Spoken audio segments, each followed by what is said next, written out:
Imagine one of the greatest guitar legends of all time, Jeff Beck, sitting down and openly admitting the bands he couldn't stand. I said, not much, and he says, well, what about a couple of nights at Ronnie's? And I went, yeah, thanks, I ran away. The man whose fingers created some of the most iconic riffs in rock history,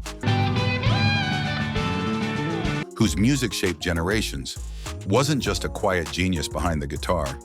He had strong opinions, sharp critiques, Some girlfriend rang up and said, you got to hear this guy, Jimi Hendrix. and a taste that could make or break how he viewed his peers. He is the most unique guitar player, and the most, probably the most devoted. I mean, from what I know of Jeff, But what's truly shocking is the fact that some of the bands you probably idolize or grew up listening to were on his blacklist. These weren't just minor grievances. Jeff Beck didn't just dislike them, he reportedly hated them. In a world where musicians often pay lip service to respect for each other, Beck's candidness stands out. His comments weren't always just about personal taste. They reflected deep-seated frustrations about musicianship, authenticity, and the direction rock and popular music was taking. While some of these bands had massive commercial success, Beck didn't let fame or popularity influence his judgment. He valued artistry over chart numbers, technique over trends, and originality over imitation. In this video, we're diving deep into the top 6 bands Jeff Beck hated the most, exploring why he felt the way he did, and revealing the controversies, tensions, and anecdotes behind his candid opinions. From legendary rock giants to bands that shaped the music industry, Jeff Beck's criticisms were brutally honest, often leaving fans stunned. Whether you agree with him or not, his reasoning is rooted in his uncompromising pursuit of musical excellence. So buckle up. What you're about to hear isn't your typical top bands list. This is a raw, insider's look at Jeff Beck's unfiltered thoughts about music, talent, and the bands that rubbed him the wrong way.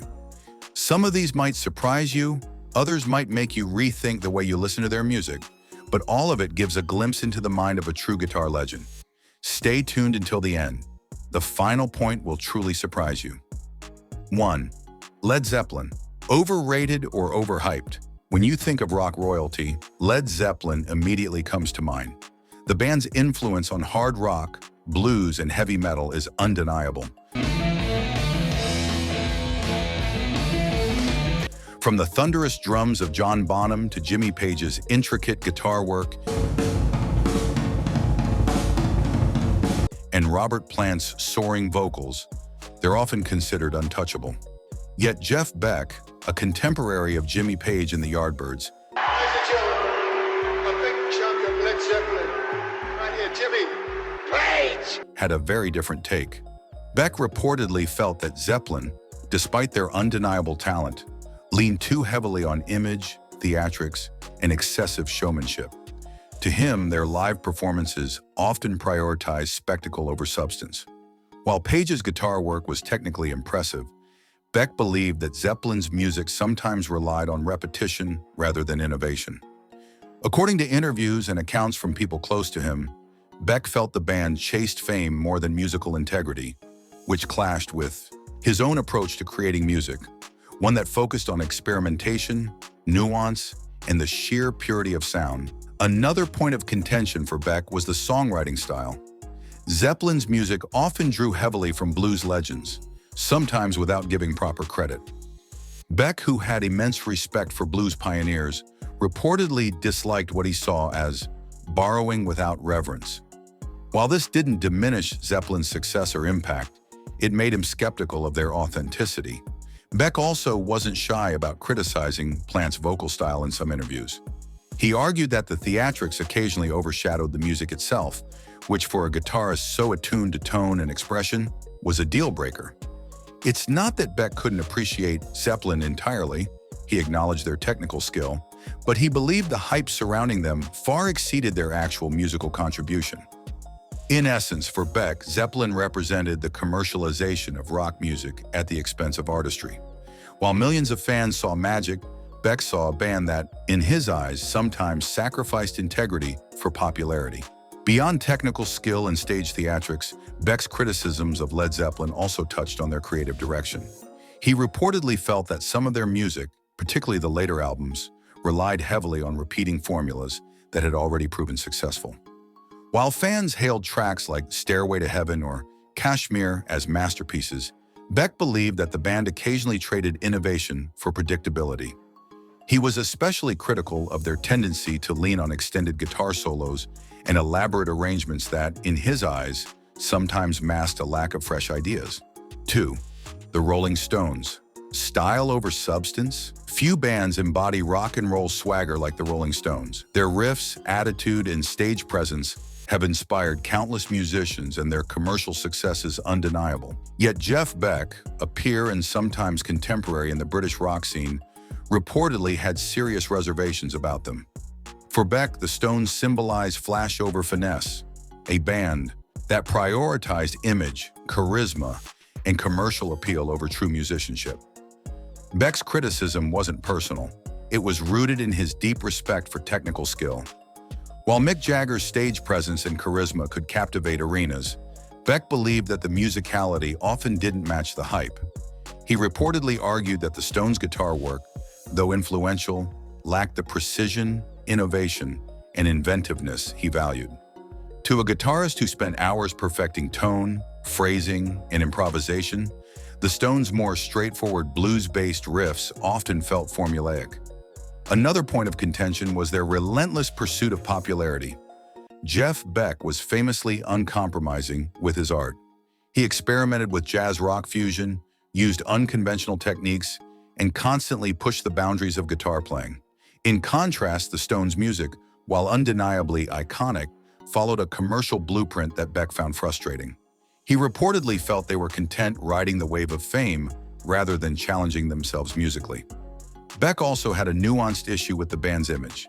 He respected musicians who could let their artistry speak for itself, but the Stones' persona, rebellious, glamorous, and often controversial, sometimes overshadowed their craft. For Beck, authenticity wasn't just about attitude, it was about substance, and he believed the Stones leaned too heavily on showmanship. It's important to note that Beck didn't dismiss the Stones entirely. He acknowledged their influence on rock and their undeniable talent in certain areas. However, his critiques highlight a broader philosophy. Beck revered depth, experimentation, and technical brilliance, and when he felt a band prioritized everything else over that, he didn't hesitate to call it out. In addition to their musical approach, Beck reportedly criticized the Stones' overemphasis on branding and image. He observed that their identity as the bad boys of rock often overshadowed moments of genuine musical experimentation. Beck valued subtlety, tone, and technical nuance,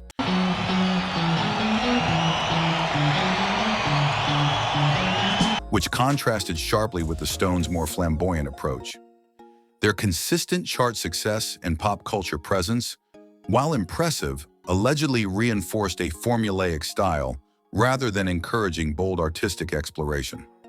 Moreover, Beck reportedly believed that the Stones' blues-inspired roots, while influential, were sometimes simplified for mass appeal. For a guitarist devoted to pushing the boundaries of sound, the Stones' straightforward riffs and conventional song structures occasionally felt limiting. Beck admired artists who could transform simple elements into something unpredictable and expressive, a quality he felt was sometimes missing from the Stones' repertoire. 3. The Eagles. Too polished, too safe. While many fans adore the Eagles for their smooth harmonies, stadium-filling hits, and country rock charm, Jeff Beck reportedly couldn't relate. Beck's disdain for the Eagles was rooted in their polished, formulaic approach to music, which clashed with his preference for raw energy and innovative experimentation. Beck, known for pushing sonic boundaries with distortion, feedback, and unorthodox chord structures, reportedly viewed the Eagles' music as safe and predictable. He argued that while their songs were technically proficient and commercially appealing, they lacked the emotional and creative edge that defined truly groundbreaking work. For Beck, the Eagles' meticulous production and calculated arrangements stripped away the spontaneity and risk-taking that made music exciting. Another aspect Beck reportedly disliked was the band's approach to guitar work. While their harmonized leads and clean production created a signature sound, Beck felt that they rarely pushed the instrument's possibilities. As someone who constantly explored tone, phrasing, and uncharted techniques, he found the Eagles' style restrictive and uninspired. The lyrical content and overall mood of their songs also drew criticism. Beck reportedly felt that their music was designed to appeal to the masses rather than challenge listeners or provoke thought. For a musician who thrived on artistic exploration and emotional intensity, the Eagles' carefully curated, commercially minded approach felt superficial. Yet Beck wasn't dismissing talent entirely. He recognized the craftsmanship and appeal that allowed the Eagles to dominate charts and captivate audiences. Still, in his eyes, technical proficiency and popularity didn't automatically equate to artistic merit. The Eagles' success was undeniable, but Beck's perspective highlights a fundamental divide between commercial appeal and artistic innovation. Jeff Beck reportedly took issue with the Eagles' predictability and commercial sensibilities. While their harmonies and polished production won massive acclaim, he saw their music as overly calculated, designed for radio play rather than expressive experimentation. 4. Deep Purple, technical skill but lacking soul. Deep Purple is often celebrated as pioneers of hard rock and early heavy metal. Ritchie Blackmore's guitar work, John Lord's organ mastery, and Ian Gillan's vocal range set a benchmark for musicians worldwide. Despite this, Jeff Beck reportedly harbored strong reservations about the band. Beck's critique centered on a concept he valued above all else: musical soul. While Deep Purple possessed undeniable technical skill, Beck reportedly felt that their performances occasionally prioritized flashy technique over genuine feeling. For Beck, guitar playing was as much about expression as it was about proficiency. While Blackmore could shred with unmatched precision, Beck sometimes perceived a lack of emotional depth in certain compositions. Beck also reportedly found their music formulaic in places. He valued experimentation, improvisation, and pushing sonic boundaries. Deep Purple's structured arrangements, though powerful and influential, sometimes left little room for the kind of spontaneous creativity that Beck championed. 5. Pink Floyd, genius or pretentious? Pink Floyd is widely regarded as one of the most innovative bands in rock history.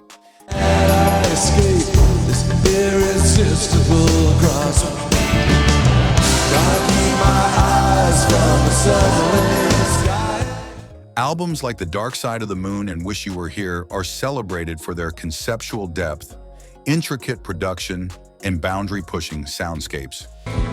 Wish you were here. Yet Jeff Beck reportedly had a complicated relationship with the band's music, often questioning the substance behind the spectacle. Beck's critique wasn't about their technical ability. He acknowledged the genius in David Gilmour's guitar tone, Richard Wright's keyboard textures, and the band's pioneering studio techniques. His concern lay more in the presentation and perceived pretension of the music. Beck reportedly felt that Pink Floyd sometimes prioritized conceptual grandeur over raw musicality. While he appreciated experimentation, he was skeptical when it seemed self-indulgent or overly cerebral, potentially alienating listeners from the emotional core of the music. Another factor contributing to his criticism was the band's meticulous studio approach. Beck thrived in spontaneous environments where improvisation and instinct guided musical creation. Pink Floyd's precise, layered productions, while brilliant, represented a more calculated, almost clinical process. To Beck, this method sometimes came at the expense of spontaneity and visceral energy. Beck also reportedly had issues with the lyrical content and overall atmosphere of some Pink Floyd albums. The introspective, philosophical nature of their work, combined with extended instrumental passages, occasionally struck him as pretentious or self-important. For someone who prioritized guitar expression and emotional resonance, the band's style, while innovative, sometimes felt like a barrier to pure musical feeling. It's crucial to note that Beck never dismissed Pink Floyd outright. He respected their innovation and influence in the rock world. However, his criticisms illustrate a recurring theme in his opinions. He admired substance over style, authenticity over spectacle, and raw emotional impact over conceptual complexity. In his eyes, Pink Floyd was a band that often excelled technically, but could occasionally lose sight of the human element that makes music truly unforgettable. Beck reportedly also criticized Pink Floyd's reliance on atmospheric effects in studio wizardry. While the band's production was groundbreaking, he felt that sometimes these layers created a distance between the music and the listener, making the songs feel more cerebral than visceral. Beck, who prized tone, expression, and emotional immediacy, reportedly found that Pink Floyd occasionally sacrificed these qualities for concept-driven experimentation. Furthermore, Beck reportedly found their improvisational limitations frustrating. Despite lengthy instrumental passages, he felt that the music could sometimes lack spontaneity or authentic emotional peaks, something he considered critical in live performances and studio recordings alike. Beck's preference was for dynamic, emotionally resonant playing that conveys feeling directly through the instrument. 6. Genesis, complexity over passion. The final band on Jeff Beck's reported most disliked list is Genesis, particularly their later progressive rock era, featuring intricate compositions and virtuoso musicianship. While Genesis was revered for pushing musical boundaries and delivering highly technical performances, Beck reportedly viewed their music as overly cerebral and emotionally distant. Beck's main grievance centered on complexity at the expense of passion. Genesis's oeuvre, elaborate arrangements, time signature shifts, and long conceptual tracks were undeniably impressive, but Beck valued music that conveyed raw feeling and immediate connection. For him, virtuosity wasn't just about technical skill. It had to serve the song's emotional narrative. In his opinion, Genesis sometimes became trapped in their own complexity, creating music that was impressive on paper, but detached in spirit. Another point of tension was the band's live performances. Beck, who thrived in dynamic, high-energy live environments, reportedly found Genesis's stage presence overly calculated and less engaging. While the musicianship was top-notch, he argued that it lacked the spontaneity and unpredictability that made live rock music exhilarating. For Beck, a guitar-driven, instinctive performance was far more compelling than meticulously rehearsed, polished shows. Beck also reportedly criticized their evolution from the Peter Gabriel era to Phil Collins' lead, feeling that the band's pursuit of broader commercial appeal diluted the original experimental spirit. The move toward radio-friendly, softer progressive rock was, in his eyes, a compromise that prioritized accessibility over artistic risk-taking. Despite these critiques, Beck acknowledged Genesis' influence and innovation. He recognized their talent and the devotion of their fanbase.